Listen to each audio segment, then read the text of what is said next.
This is the OFN Today on the Our Lads Football Network as we cover Tennessee Titans football with Teresa Walker, AP Pro Football writer covering the Titans and the NFL for the Associated Press. Teresa, thanks a lot for doing this, and it's the first time we get an opportunity to talk football together.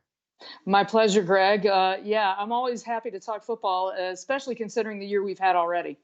Absolutely. Another what? 10 days or so? Is that where are we now? How many more? When's kickoff? In 8 days? 9 days. Yeah, a week from Thursday. Thursday. So yeah, Can't 9 days, wait. and then the Titans. They're the last game of Week 1. They play the second Monday night game on September 14th in Denver. Okay, very interesting. So you'll get an opportunity. Do you know if there are going to be any fans at that game? No, there will be no fans in Denver for that opener or at the Titans home opener. And in Nashville, at least, they've stopped at September 20th. They have 3 home games in the month of October. There's been no decision about fans for that. Probably wouldn't hurt the Titans if it's limited fans or whatever, because if those are limited to season ticket holders, because they have the Steelers and the Buffalo Bills Mafia who might otherwise be taking over their stadium. Not a bad thought process there, Teresa. I get where you're coming from. By the way, congratulations as a 3-time Tennessee Sports Writer of the Year, and you also were inducted into the Tennessee Sports Writers Association Hall of Fame, right? Thank you. Unfortunately, COVID in 2020 has delayed the induction till next year, but I have been elected to the Hall of Fame. So that must be a very proud accomplishment on your behalf. That means you put in a lot of work in the industry. I've been around a couple of days, and the nice thing about it is there are a couple women in that Hall of Fame, but they're on the sports information side. I'm going to be the first woman sports writer to go in. That's great. Great accomplishment. Congratulations. Thank you so much. I'm not sure what you're doing on this show then. No, I'm just kidding. All right, so let's get right to it. Let's talk about the big story out of Tennessee in the offseason. That's Vic Beasley. Because if you don't really follow Tennessee all the time, you get these little clips about what's going on with Vic Beasley, and you're like, what? And you really don't understand fully what's happening. So what is going on with Vic Beasley? He is easily the biggest mystery of this offseason with the Titans. He was the one big free agent signee. They signed him to a 1-year deal, $9.5 million. This is a guy who led the NFL in sacks in 2016, 15.5. And yet Atlanta let him go. He was the 8th pick overall in 2015, and they said bye. The Titans signed him, Zoom off season. He was 10 days late for training camp. And yes, there's fines that piled up for that. That's about $500,000 worth of fines for sitting out those days. Then he comes in and he doesn't pass the physical. He's on the non-football injury list. And, we're inside the 2-week window for them opening the season, and no sign of him yet. We keep asking Mike Vrabel what's going on, and we keep being told, he's progressing. Well, he hasn't passed the physical yet. He's not on the active roster. So at this point, the clock is ticking louder with each day that passes. Because on Saturday, on September 5th, they have to make a decision whether or not to, what to do with him going into the season. Does he stay on NFI? What do they do? Is he healthy enough to activate? So we're going to be watching what they do with him on Friday or Saturday. If nothing happens before then, very closely. And he's a big part because he's supposed to bring a pass rush presence to the defense. How has things worked out, though? If you take a look at the linebackers, I mean, the team drafted heavy in 2018 with Landry and Evans back-to-back. How's that coming along? Is there a player on this team besides Beasley that has the ability to be a top pass rusher?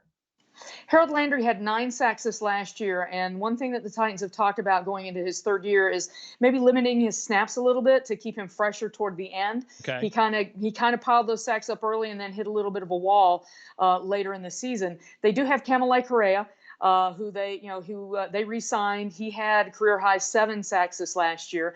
And they've been turning to a bunch of young kids. They've got DeAndre Walker, was injured last year as a 5th-round pick out of Georgia. He's been available, healthy this year. But, again, he was a 5th-round pick. So Derek Roberson is an undrafted free agent that they've brought in. He's been getting a lot of work with Beasley out. But, let's put it this way. They signed Beasley for a reason. Yeah. There's been a reason why since the Titans traded Jarrell Casey, to a 5-time Pro Bowler and a 5-time defensive captain, to Denver. back in March, we've been kind of waiting for a shoe to drop. Are they going to use that cap space to sign Jadeveon Clowney to help their pass rush? Well, it seems like they put their eggs in the basket of Vic Beasley, and we're still waiting to see him. He's not talked to the media once since he signed, and we're just kind of in this waiting mode. We've seen sightings of him, on a bike here. You can see him through the window sometimes in the weight room on an elliptical. But that's the thing. There's a big difference between being healthy enough to work out and passing an NFL physical.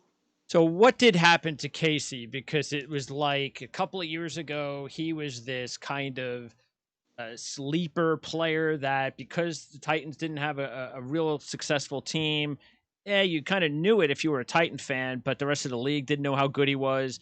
Then just as as the Titans started to get successful and we started seeing him more and more people started realizing, hey, this is a legitimate top interior defensive player.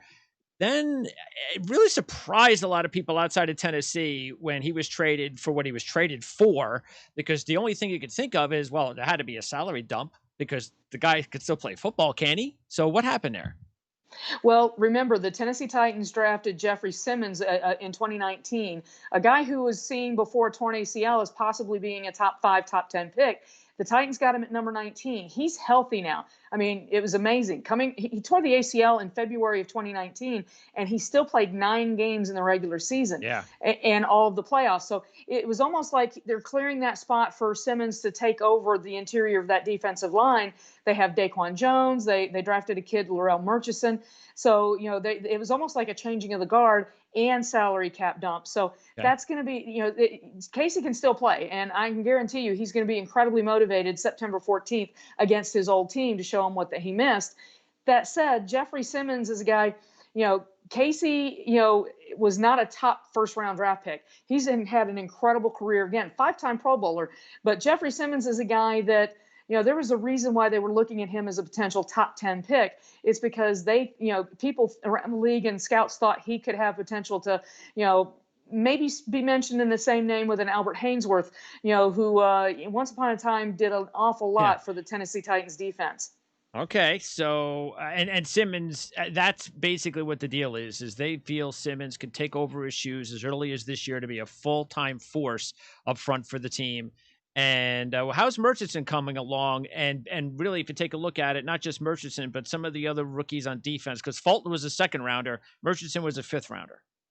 Exactly. And now Fulton, they're going to need him to play an awful lot because, Logan Ryan, who's just signed with the Giants, he was a starter for them and a big piece. So they drafted him to come in and be an immediate contributor alongside Malcolm Butler, Adoree Jackson, and they're going to need him as well. Darrington Evans, not on defense, but on offense, their third-round pick. Murchison, he's been getting a lot of reps, and I think, there's some guys that they had last year, an undrafted kid, Isaiah Mack, who just keeps finding ways to make plays. But, Murchison has been, getting a lot of work and working into that starting line a lot during training camp. So I'm curious to see if he can keep that up because, he's kind of a tweener in a way. He's not quite a DN, he's not quite a tackle, but they like his versatility, being able to move him around on that line. And with what Mike Vrabel is running, following the departure of Dean Pease, they like that kind of ability to move around on that line. Yeah, I was actually going to ask you about that. So who is running the defense? Well, we haven't gotten a full answer. I wrote about this last week, and somebody said, "Hey, I liked your headline. It was a little Belichickian." Mike Vrabel has not given us a solid answer. He's not said, yes, I'm the guy calling the plays. What he has said is that outside linebackers coach Shane Bowen is going to be his voice in the defensive meeting rooms when he's not there. When they had a scrimmage at the Nissan Stadium nearly 2 weeks ago, it was Shane Bowen who was calling the defensive plays then, and also later in a couple of practices. But as Shane Bowen pointed out last week, that hasn't, it's still a work in progress. That, that practice at the stadium, Mike Vrabel was very busy running the practice. So the hunch here in Nashville is that Mike Vrabel is going to be calling the plays. And when there's moments in a game where he's needed as head coach to consult on something on offense or, get an update on an injury, that Shane Bowen is most likely the guy who will be calling those plays in his stead. But collaborative effort at this point seems to be the best way to describe it. Okay, Jonathan Joseph was brought in as far as free agency. So is Jack Crawford. He came off COVID. So, uh, and you mentioned Isaiah Mack, but and I do want to ask you about him, but talk about where Joseph and Crawford fit in. Well, Joseph is going to be very, very key in their depth. As the Titans saw in their run to the playoffs, Malcolm Butler was hurt. He was on IR, could not come back. So they had to go out and sign Tremaine Brock and brought him in. Well, Joseph is kind of that guy for depth, experience, and just to, he knows this defense. He was around Mike Vrabel in Houston, knows what they're wanting to do. And so he can be that guy in that room to play when you need him. In fact, he had a really great contest of a catch again, by Corey Davis within the last couple of days. So he can go in there and play immediately if you need him, and he's depth. He can, that peer-to-peer kind of coach voice almost. Yep. So he kind of covers an awful lot of roles. Okay. Is there somebody that is the number one slot corner on the team? Well, that's going to be the fun part to see how they play this out. I'm not going to be surprised if it's Adoree Jackson who ends up sliding inside because he's incredibly fast. They've already picked up his fifth-year option for next year. He was the 18th pick overall in 2017. So that's the fun part. Malcolm Butler, they'd like to move these guys around a little bit, but I'm thinking at this point it's going to be Jackson. But they've definitely drafted Fulton to be playing a key role on this. And actually, I won't be surprised if it ends up being Fulton, switching them around. All right. Let's move over to the offense now. And let's start with Tannehill. He had a dream season. Whether or not he could duplicate that, I'm sure a lot's going to depend on the health and the ability to run the football from Derrick Henry again. So how different is it following the team this year with Tannehill as the true number one quarterback in camp compared to last year?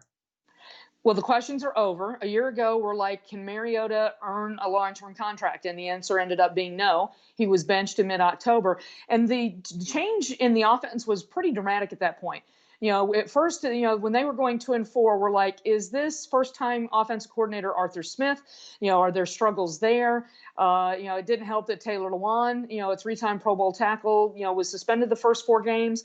But this is now a unit that returns 10 of 11 starters from last season. The only person they're replacing is right tackle Jack Conklin, who went to Cleveland, and Dennis Kelly seems to have it looks like he'll be starting in Denver at that spot, a veteran who filled in for Lewan last year. They drafted Isaiah Wilson out of Georgia at number 29 overall, but he started the camp on the COVID list.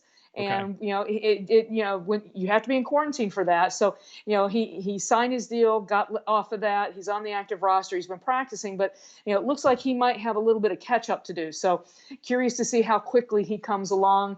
And he's got some road to make up, shall we say?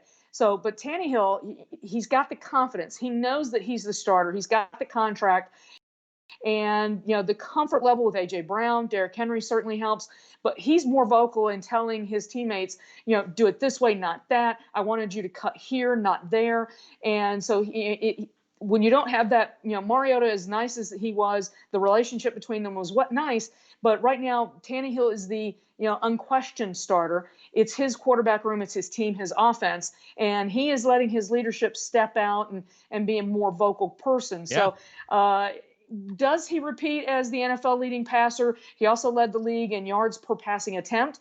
That might be tough, absolutely. And I know there are a lot of naysayers saying, well, he's not going to do that. But expecting him to fall back to his days with the Dolphins, I would also argue, don't caution against that because, he has shown progression even when he was with Miami. And as a reformed Dolphins fan of yesteryear, there were reasons why he didn't have success or greater success in Miami. His first playoff appearance was with the Titans, and that's for a reason. Yeah, I think it's about also staying healthy more than anything. And not only do you stay healthy, but Mike Vrabel has done a fantastic job from the outside perspective running this football team. And it just shows you what can happen if you're just in an environment where you're well coached, you're healthy, you've got a good offensive line, which has also been an issue for him in Miami at times, and you've got I mean, last year you had the best running back in the NFL. I mean, that's just, I'm sorry, but you take Derrick Henry and that offense and an offensive line away, and it's almost like you're back to Miami. So there is a big difference, but you also have to take advantage of those opportunities. Absolutely. And we saw Tannehill do that last year. And, the one thing that might help him, if not match those numbers, certainly have a chance to come close. He wasn't practicing this time last year with Corey Davis, essentially. Corey Davis was practicing with Marcus Mariota. Now, he's the fifth pick overall in 2017. Titans did not pick up his fifth-year option. It's a prove-it year for Corey Davis. But both of them have been practicing together. So the time that Davis and Tannehill didn't have last year, they've had this year in camp, and that's helping Corey Davis's confidence. And let's face it, that's going to give Tannehill another weapon. Adam Humphries is also healthy at this point. He was hurt for much of last Yep. year, and they were having to, Khalif Raymond made a big catch for a touchdown in Baltimore. Well, right now, their top three should be A.J. Brown, Corey Davis, Adam Humphries, and then Khalif Raymond is your number four. Those are some weapons along with a Jonnu Smith, who's my personal pick to have a breakout year if you're looking for a fantasy football tip. Okay. Those are plenty of options. And then, oh yeah, Derrick Henry, who he's heard the people talk about how he's not a threat in the pass game. Every time you turn around, he's either working in a sand pit, he's on an elliptical, or he's working with a coach catching passes. He knows that that's an area of his game that he can improve in, and he has worked hard this offseason to make that a facet of his game. So if Derrick Henry is a guy who's in there on third down and could be a threat to catch the ball as well as run it, that's going to diversify the offense and give them a chance to, maybe match the explosiveness they had. Remember, with Tannehill, they averaged 30.4 points a game in the final 10 games of the year. It just shows you that everybody thinks that you have to be this pass happy offense in the NFL to score points. And the Titans just proved that that's just not the case. If you could run the football, control the line of scrimmage, that opens up the passing game, and you can have just as good of an offense, if not better. And we see even that's happened in the NFL the last few years with these Super Bowl winners. I mean, you got to run the football. It never changes, does No. it? As many times as people want to write off the run game and just say the NFL is a passing league, we love the pass. It's beautiful and it's fun and it's a lot of excitement. But when you've got people who can mow you down, and Derrick Henry in that offensive line, I mean, the line was opening holes, and Henry was running through them. And the clip, if you haven't seen it, when Derrick Henry essentially turned Earl Thomas in that playoff game into a blocking back. With one of his stiff arms. And, it can all work together. And that's the thing. When you have the pass and the run working together, you're that much more effective of an offense, because then you can do what you want to do Yep. to defenses, because at that point they're guessing. And I think there's nothing more beautiful in football than having a running game that you can just smash down the opposition. Because to me, that's football. It's a physical game. And what's more exciting or just pleasing than to watch your team just hand the ball off, watch your offensive line just push the defense back, and have your running back just go, whether it's through holes or through players. I mean, I just don't think there's anything better. Exactly, Greg. And that's the thing with Derrick Henry. In that first half, some of his runs might be 3 or 4 or 5 yards. But the thing is, when you get into that third quarter, You fourth wear him quarter, down. and exactly. And that's when they become 20, 25 yarders. And, and if you're playing the Jacksonville Jaguars, then sometimes it's a 99 yarder. By the way, what do you think about he's such a physical runner, and he's been tagged, but what does that do? How do you think the Titans are going to handle the situation? What is his contractual situation right now? They signed him right at the deadline to an extension. So they have got him under contract. It was an amiable situation from the beginning. The GM, John Robinson, talked with Derrick Henry and his agent before the decision to, use the franchise tag. And then the communication stayed strong throughout. And, Derrick Henry said he was never worried that they would get a deal done. So, and it's he's a running back. It's a 4-year deal, and the Titans could get out of it after 2 years. But guess what? If not, they've got Derrick Henry under contract for 4 years, a guy who never once made an issue of his contract status an issue last year, didn't fuss, didn't holler, didn't threaten to hold out once they tagged him this year. Let's put it this way. It's an amiable situation. They're happy. He's happy. And Derrick Henry's ready to go out there and go a little bit farther. And trust me, this is a team that, having gotten to the AFC Championship game, a lot of people may have seen that as a surprise.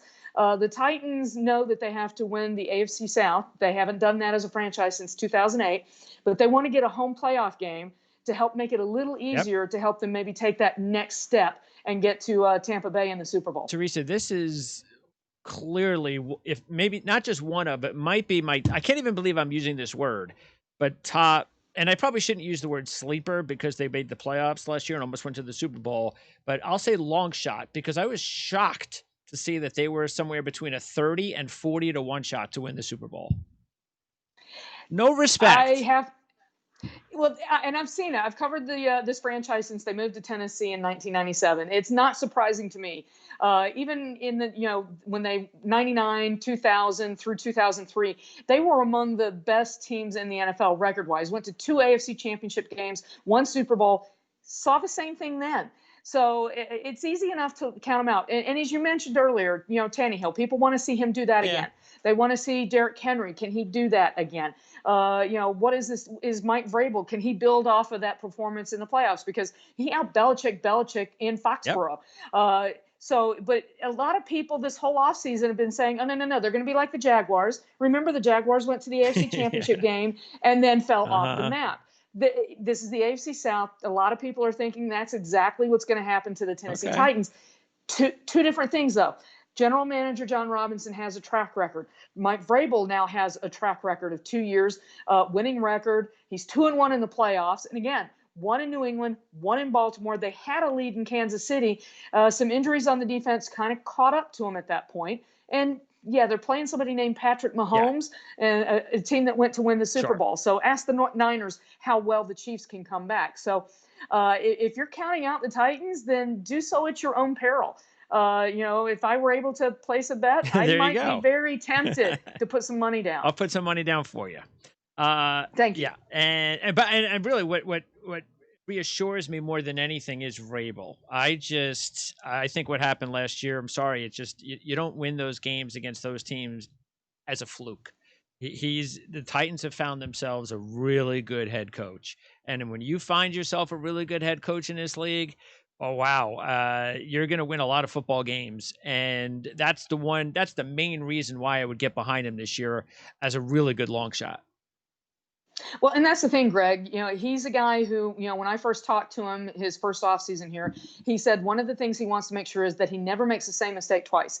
And I would suggest go back and look at the opening play in the Ravens playoff game and look how they kind of sent a message to Lamar Jackson right out at the start.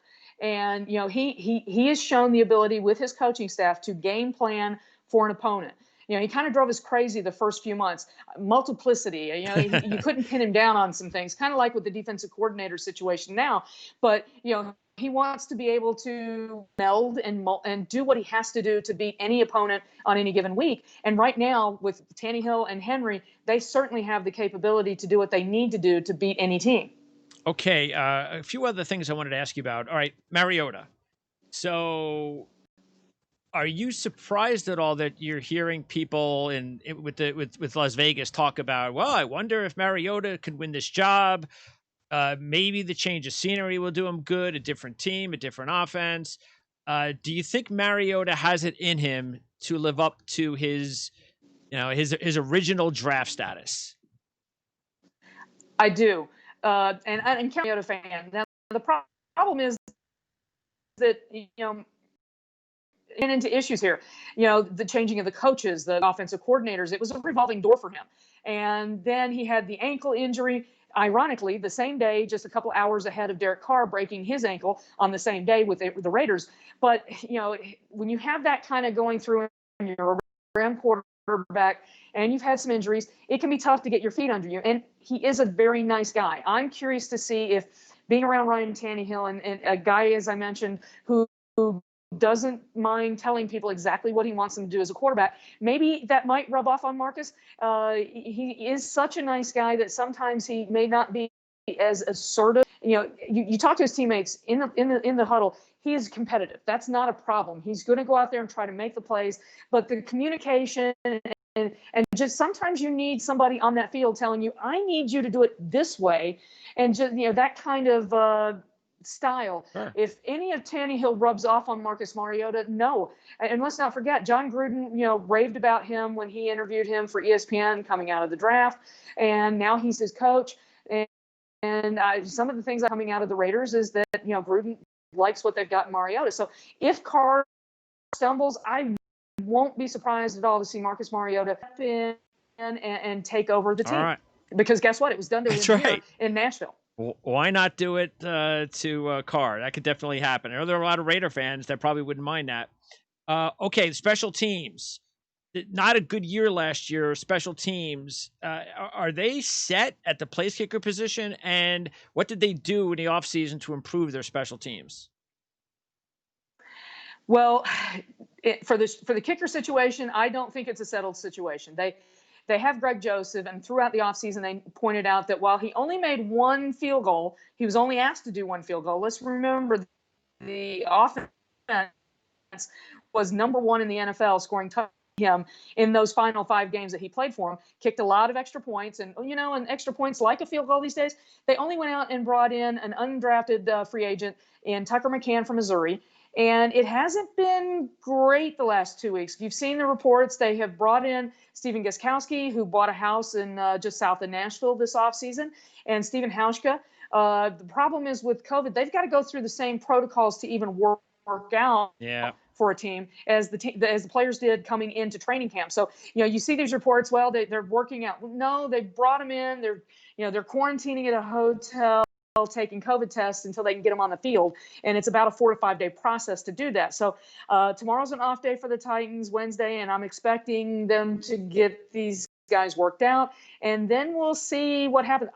After seeing some, uprights hit, some misses, wide left, wide right, neither of these kickers have been, just dead solid perfect. And so they were last in the NFL last year by 8 of 18 on field goals, 44.4%. By far the worst in the NFL, cost them games last year. I'm expecting, in fact, I'm going to probably write some prep that maybe they make a move and sign one of these veteran kickers just to be on the safe side, because for a team that does want to get to Tampa in the Super Bowl, they cannot leave this situation the way they didn't handle it well last year. They were expecting Ryan Suckup to be ready, healthy for the season. He kicked in preseason games, and then the week of the opener, he told him he didn't have the pop in his leg after offseason surgery, and it was an issue the entire season. It can't happen again this year. Did I just see that he was signed somewhere? Stuck up? Tampa Bay. Okay. Yes. And, so it's going to be interesting to see how he fares. He thought that with just more time, he'd get better. They brought him off of IR. It just didn't work. That he was missing kicks. And that's when they made the final move. They went through 5 kickers last year. Now, 2 of them did not kick field goals, but still, that's just not a good number anyway you go at it. But on the rest of special teams, they let Darren Bates go. He signed with Houston in the last week or 2, but they signed Nick DeZubnar, a special teams demon, and they just re-signed or brought in Will Compton, who played in Oakland last year. He's a guy who can give them depth at linebacker, and he is really, really good on special teams. So that's going to help bolster that unit as well. Okay, and then the last thing I did want to ask you about is were you surprised when Matt LaFleur got the head coaching job? Not surprised that he got a head coaching job. The timing did surprise me because I'll be honest, the year that it felt more like when he got hired by the Packers that it was because he had worked for Sean McVay, which was funny because he only got to call plays offensively for the Rams during a preseason game. He didn't call plays in the NFL in a regular season game until his debut with the Titans. It was one season. The offense wasn't that great. They missed the playoffs at 9-7 because Mariota was hurt in the regular season finale. That said, let's remember that offseason, it seemed like there was a rush. Did you have a cup of coffee with Sean McVay? We want to hire you. That said, Matt is an incredibly smart guy. He had worked for some people and had a lot of experience. And it's going to be interesting to see how they continue there in Green Bay. Yeah, absolutely. I mean, I actually was surprised when I thought the worst decision Dan Quinn made in Atlanta was letting Matt LaFleur go, because he was in that Shanahan tree there, And he's going back to Dirk Cutter. I think that might actually eventually cost Dan Quinn his job. You know how that is if you don't hire the right coaches, especially if you're a defensive guy and you need someone to take care of your offense. That could doom you. And I think that's really why Dan Quinn's had some issues the last few years. Well, exactly. And you mentioned that, yeah, we talked about Mike Vrabel and his coaching decisions. When he replaced Matt LaFleur, a lot of people were wondering, why did you pick Arthur Yeah. Smith? He was a tight ends coach, had gotten his start in the NFL with, Joe Gibbs in Washington. And if you've read Peter King's column on Monday, Football Morning in America, he kind of raved about Arthur Smith and the creativity that he brings to this offense. So Mike Vrabel's decision is not being second guessed anymore. Teresa, great job. It was awesome getting an opportunity to talk to Tennessee Titans football with you. Your Twitter handle is Teresa M. Walker, and I hope we get the opportunity to talk during the season. My pleasure, Greg. Anytime.